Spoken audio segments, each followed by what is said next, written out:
Oke, selanjutnya nomor 15. Di sini kita umpamakan ada C1, C2, C3, C4, C5, C6. Yang ditanyakan adalah nilai kapasitas pengganti. Yang pertama, biar nggak bingung, ini itu susunannya seri.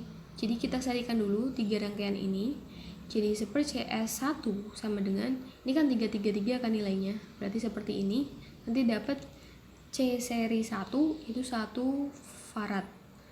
Kemudian berarti kan nanti ini hilang kan, jadi ini sama ini. Ini CS1 total, ini C5. Ini sama ini diparalelkan. Jadi CP1 sama dengan C234 atau CS1 ditambah C5. Berarti 1 ditambah 5 sama dengan 6. Setelah itu nanti ini diserikan. Berarti kan seper CS2 sama dengan CP1. CP1 itu berarti yang ini gabungan sama ini ditambah seper C1 ditambah seper C6. Berarti nanti 1/6 ditambah 1/6 tambah 1/6 sama dengan 3/6. Maka CS2 atau seri 2 sama dengan 6/3. Hasilnya adalah 2 farad. Jawaban yang tepat adalah C. Kemudian untuk soal nomor 16,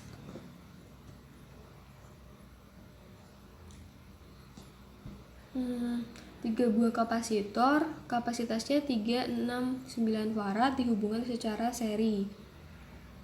Oke, jadi susunannya seperti ini. Kedua ujung dari gabungan tersebut dihubungkan dengan sumber tegangan 220 volt. Tegangan antara ujung kapasitor yang 3 farad adalah titik-titik. Cari dulu kapasitas totalnya seperti langkah yang tadi. Akan didapatkan 18/11 farad. Kemudian cari muatan kapasitas totalnya, Q sama dengan C kali V, 18/11 dikali 220, hasilnya 360 C.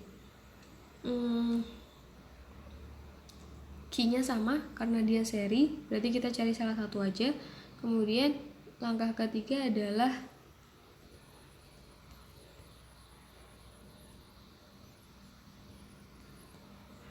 cari tegangan ujung kapasitor 3 farad karena disusun seri. Tadi kan seperti yang sudah dikatakan, muatan Q1, Q2, Q3 nya itu sama, berarti 360 kolom. Berarti untuk cari V sama dengan Q per C.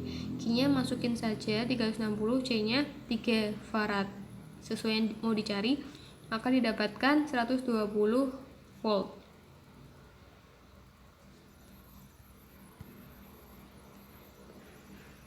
Kemudian untuk nomor 18,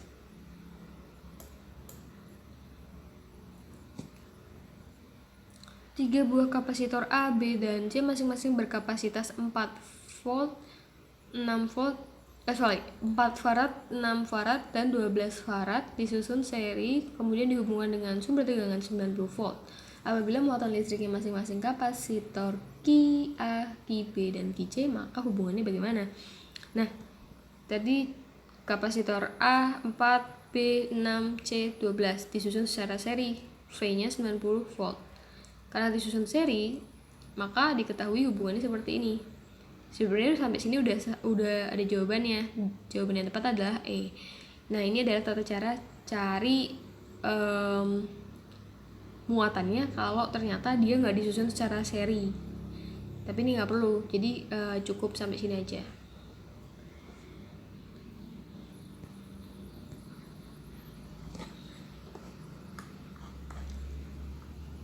Kemudian untuk soal nomor 20, dua buah kapasitor 3 volt dan 6 volt, 3 farad dan 6 farad disusun secara seri. Bentuknya seperti ini. Dihubungkan dengan suatu tegangan. Di sini tegangannya nggak kelihatan, tapi di sini diumpamakan 6 volt. Maka besar muatan yang dialami yang mengaliri kapasitas 3 farad. Disusun secara seri berarti muatan 1, 2, 3 itu sama, atau muatan 1, 2 nya itu sama. Langkah pertama cari kapasitor total. Karena seri berarti pakai rumus ini, nanti dapat 2 farad, kemudian hitung muatannya. C dikali V, C nya itu 2, V nya itu 6. Berarti langsung dikalikan saja 12 kolom. Jawaban yang tepat adalah B.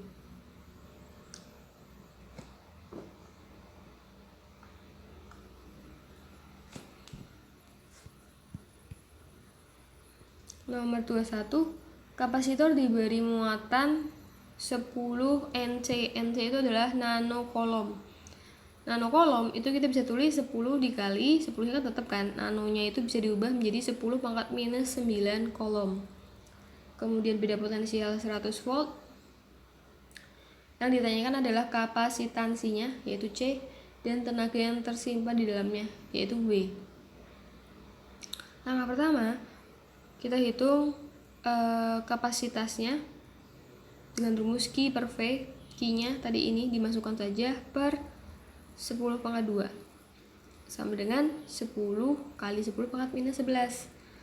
Nah, ini itu ada beberapa opsi jawaban kan. Ada yang PF. PF itu artinya picofarad. Picofarad itu kalau nano itu kan 10 pangkat 9 nih. Kalau pico atau P itu 10 pangkat minus 12. Kemudian ya intinya itu, ini pangkat-pangkatnya di buku yang difotokan itu nggak jelas, jadi ini tak tebak-tebak, tapi nanti sesuaikan dengan yang tertulis di bukunya. Jadi ini harus diubah-ubah sesuaikan dengan opsi jawabannya. Tadi kan udah dihitung nih, dapatnya 10 kali 10 pangkat minus 11. Logikanya kalau perhitungan biasa, 10-nya kita ilangin jadi 1 kali 10 pangkat minus 10. Tapi kan di opsi jawaban nggak ada tuh. Dan satuannya ini farad gitu kan. Tapi kan di jawaban adanya PF atau NF kan, pico atau nano. Berarti kita harus ubah angka ini menjadi pico atau nano yang ada di opsi jawaban. Nah, di sini saya pilih ubah menjadi 100 PF. Caranya gimana? Kalau kita mau ngubah satuannya menjadi pico, berarti kan harus belakangnya itu 10 pangkat minus 12. Nah, sedangkan di sini pangkat minus 11. Gimana biar menjadi pangkat minus 11? Depannya kita tambah 1, maka belakangnya itu juga kita tambah 1. Berarti 100 dikali 10 pangkat minus 12 picofarad. Sampai situ paham ya? Jadi karena sebenarnya kemampuannya cuma 10, tapi dipaksa harus ngeluarin nilai 100, berarti di sininya belakangnya kita nambah 1 0 lagi, berarti minus 12. Kemudian W, kita hitung W-nya, rumusnya setengah CV kuadrat. Setelah dihitung kita dapat 5 dikali 10 pangkat minus 7 Joule. Seperti itu. Berarti kalau di opsi jawaban, kalau misalkan ini benar, jawabannya itu berarti yang B. Antara A sama B itu nggak kelihatan. Mungkin kalau misalkan yang B nya itu 10 pangkat minus 7, mungkin B jawabannya.